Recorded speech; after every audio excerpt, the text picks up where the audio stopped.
mentioned about nicotine because nicotine is one of the things जो हम consider ही नहीं करते कि इसकी भी लत लग रही है आदत. There are 36 to 40% chances that you will become dependent.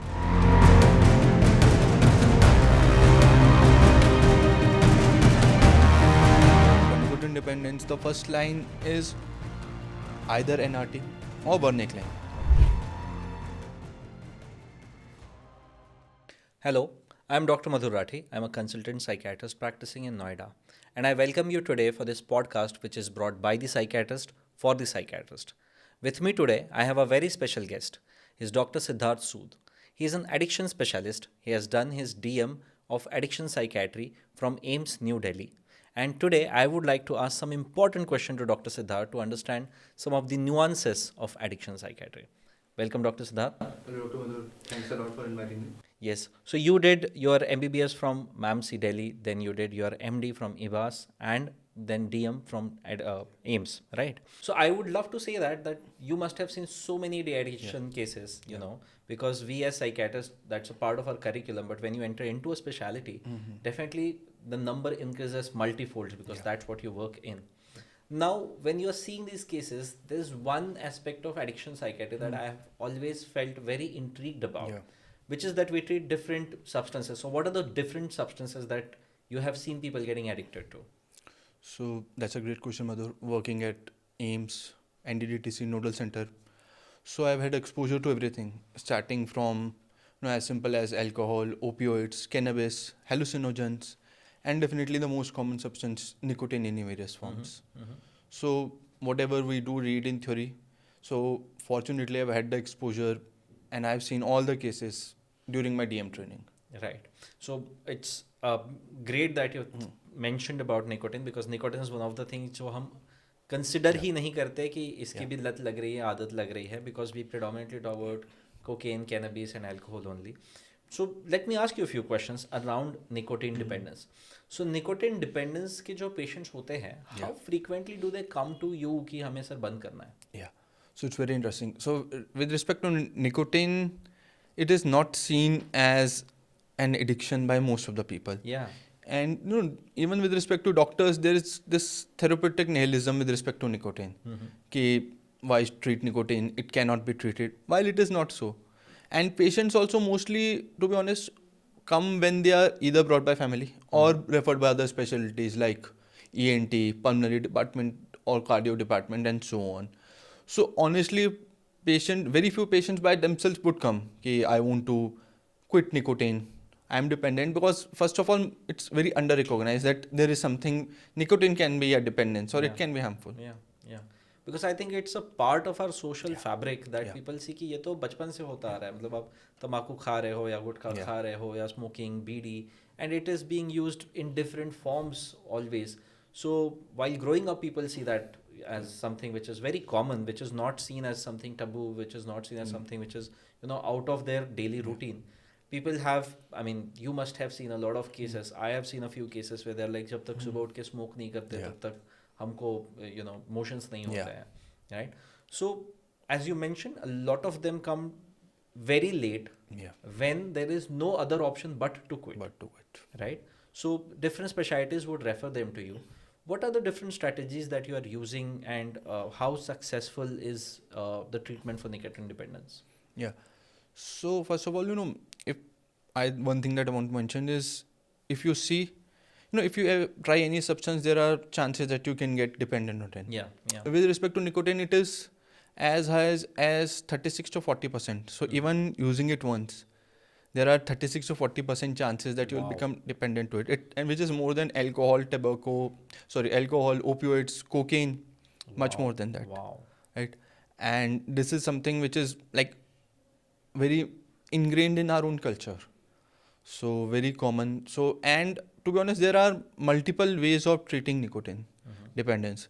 So nicotine can be like smokeless, as simple as BD or cigarette, or the oral forms, the chewable forms, tobacco, like gutka, khani, zarda, which we see. And there are very effective treatments, both pharmacologically, non-pharmacologically, and some newer techniques which are coming up. And treatment for nicotine, although there is there are very effective treatments available, but somehow there's this therapeutic nihilism due to whatever reason Right. with respect to nicotine. Right. And that is something which is very important to understand, tackle. So pharmacologically, we have great treatments. No, I think as you're mentioning this, therapeutic nihilism that you're mentioning about, I think that is one of the reason why we are having this conversation today, because we want this podcast to reach to so many people, so many doctors specifically, because being from the doctor fraternity, we know that this is something which is common in all occupations and also in doctors. So a lot of them, I have seen patients who would come to me, patients who were like, they were in MBBS and they're like, हमको peer pressure की वजह से हमने शुरू किया, अब हमको बंद करना है because we don't want to continue this. We understand that because you're also psychoeducating the patient कि इसके side effect होते हैं या इससे cancer हो सकता है, then you're also consuming at the same time. So I have seen patients, I have seen doctors also who are coming and who want to, quit. But a lot of times, as you're mentioning, one is they don't know that they can get rid of it, that there is a treatment available. And they try things on their own, things don't work out, and they feel more helpless about it. And that is one of the reasons why we are here. So what are the pharmacological managements that you have seen or that you have used for nicotine dependence? So for nicotine dependence, the first line is either NRT or Varenicline. Okay. So I've had exposure to both and used both. And Varenicline is a drug which is very less talked about. And to be honest, in the whole field of addiction psychiatry, we have tried many drugs, some effective, some not very effective. Varenicline is a drug which has potential to be the most effective treatment. Right now, if I have to talk, currently in addiction psychiatry, buprenorphine is the number one drug. As an addiction psychiatrist, my bread and butter would be buprenorphine, and it's the most effective drug. But Varenicline has the potential to be at level or even better than that. It is such a good drug, very effective. It's just that there are some nuances regarding Varenicline, and to be honest, some myths and misunderstandings regarding Varenicline use. And there is a certain way to prescribe it, certain duration, certain things to be kept in mind. And then nicotine replacement therapy in various forms. And there is evidence that Varenicline is the most effective. It's the number one drug approved. Individually, Varenicline is more effective than NRT. But a combination of NRT is as effective as Varenicline. That's what I was about to ask you. That you mentioned about nicotine replacement therapy. A lot of people, try these nicotine gums, patches also, because on their own also at times. But does the combination work better than any individual treatment? See, best treatment would be to start both pharmacological, non-pharmacological, and Varenicline plus NRT. Okay. So that, if possible, logistically would be the best treatment. Okay. So how do you do the, because I, as a psychiatrist, I graduated from a government hospital. So in a lot of places, these were, expensive molecules. Patients do not have paying capacity. There's no government supply. So I suppose that a lot of us have not had that one first-hand experience. And if you're not using a molecule in your residency, you're a bit hesitant to use it directly outside. So I would like to understand your experience. How do you start? What are the cases where you decide, okay, this is an indication, or this is the patient, this dose will start, this is how we'll titrate, this is what we look for? So, even while I was doing my MD in my Bhas, we used to have these tobacco cessation clinics. They were like 2 or 3 hour specialty clinics. And at that point of time, it was even available in the government supply, Varenicline. So, first of all, what needs to be kept in mind is, we advise the patient about the drug that you have to set a quit date. Suppose a quit date is whatever, and 1 week before that, you start the medication. So Varenicline has to be started 0.5 mg for 3 days. Okay. OT. Okay. Then you start at 1 mg OT after 3 days. And afterwards, we start giving 1 mg BD. Okay. And it is given generally for 12 weeks. Okay. And the quit date is set like 1 week after the medication is started. Okay. And that is how you use it. And it is a very effective drug. It is like a partial agonist at a different receptor. So initially when the patient does smoke, that gives some effect. But over a period of time, Varenicline is itself efficient and sufficient. Okay. After, as you mentioned that, okay, you stop the drug later after 7 days. Are there any relapses? Are there any cravings? Is there any, backtracking of symptoms happening? Patients going back to relapses?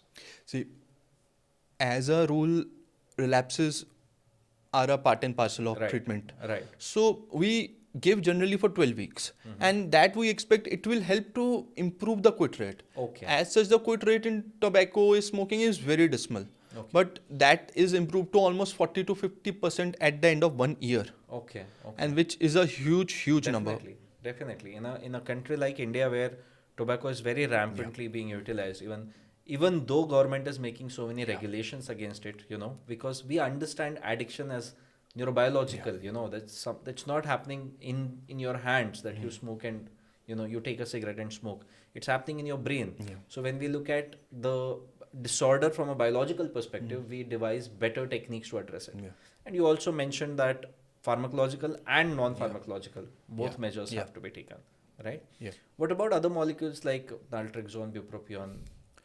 So bupropion is a medication which is comparatively good. So bupropion again, it has to be started 150 mg OD, then it can be increased to as high as 300 mg or 450 mg in some cases, but generally we stick till 300 mg. Up to 300, And it is not as effective as Varenicline, but the only advantage is that it is much cheaper, easily available in government supply. And in some patients we do try it if Varenicline is not available. Okay. So availability becomes one of the issue when you're using Varenicline? So in Varenicline there was this issue that the nitrosamine content, there was this issue. So that because of it got banned and was not available in supply for a long period of time. And it was very difficult to use in India. And recently it has become available. And so now it is very easily available and should be tried. Right. So I remember as a psychiatry resident preparing for quizzes, and one thing that I would remember about Varenicline is its mechanism of action. Second thing is indication, and third thing would be its side effect, which is suicidal tendencies can get activated. I want to understand your perspective around that. This is very interesting that Varenicline is often, we fear that it can increase the suicidal thoughts, but it is actually not so. Even recent Cochrane trial, recent evidence shows that per se Varenicline is very safe. And, even many antidepressants have this warning that they can increase suicidal thoughts. So Varenicline is as safe as those drugs. And even I would say safer. And there is evidence to back that up. So Varenicline is the only concern till now were these impurities like nitrosamine, which were causing many problems. As such, Varenicline does not increase suicidal risk. So I think that clears a major doubt for me, honestly, because when you study that in residency, you keep that thing in mind, and then that becomes one of the things which stops you from using the medicine. So I definitely give it a try. Coming to, beyond the medicine, beyond the non-pharmacological management, what are the newer modalities that you think are useful or coming up in the area now of addiction psychiatry? So even in addiction, like other parts of psychiatry, neuromodulation is coming up. So techniques like RTMS, TDCS are coming up, and they are effective to the point that RTMS, that deep TMS that we say, is approved for as an add-on, not in the individual treatment, in the management of nicotine dependence. And it is being tried. Definitely limitation is there. Right. But neuromodulation is there, and TDCS is being tried with mixed evidence. But there is a lot of evidence to back up RTMS, specifically deep TMS. And I have had exposure, I have used it myself. And I did my DM thesis in alcohol use. But in that, my criteria was also people who are using nicotine, tobacco in smoking or chewable, and I did collect my data to do secondary analysis whether there is effect, and it had a very good response. And considering that we were giving nicotine replacement, which was not being continued by patients after they were being discharged. So patients were actually getting a lot of advantage from RTMS over a period of almost 3 months. So that is something, and there is a lot of literature from other countries to back this up. So that is something which needs to be looked into, needs to be studied more in our country also. Right. I think as a psychiatrist, this whole discussion should help a lot of us to start using these newer molecules and get confident about it so that we can help our patients better, right? And as somebody who feels that, I want to quit, but I don't know if there is a way out, this should go out as a message that, help is available. There are better treatment options available today. If we take that step forward, we can actually get rid of those habits which we don't want to continue. So to conclude, I would want to ask your, concluding remark about what are those things, what are something about addiction psychiatry or nicotine or any other thing that comes to your mind that you would want our viewers to keep in mind as a takeaway from this discussion? Yeah. So, like any substance, relapse is a part of the thing. No, relapse is expected. It's not something which might happen. It happens in most of the cases. Yeah, And there's yeah. something we call as revolving door phenomena. Yeah. Happens in all cases. So our aim should be to increase the period of abstinence, reduce the side effects, the harms the substance like nicotine are causing. And very effective drugs are available for almost all substances, and nicotine also. Yes, nicotine is like the most addictive drug. It is easiest to start and most difficult to quit, but it is possible to quit, and everybody should consider quitting it. There are no reasons for you to continue using it. There are no advantages of using nicotine. There are only side effects, and anyone who wants to try should try. Definitely it is not very easy, but it is possible. So Right. It should be tried. Right. So if you know anybody who's been struggling, make sure that they, listen to this, so they come to know that there is help available. And as you said, relapse is a rule. It's not an exception, but that doesn't mean that the journey is getting over. We can always work on those factors. We can always do pharmacological, non-pharmacological, and also at times neuromodulation techniques, which can be used to get proper closure, to get rid of the habits which you want to get rid of. Thank you so much, Dr. Sidharth, for joining me for this discussion today, because I think you gave some very important takeaways for the viewers who are psychiatrists, for the viewers who are also not psychiatrists but doctors, and I hope all of this reaches to people and it helps them going ahead. Yeah, definitely. Thanks for inviting me. Yeah.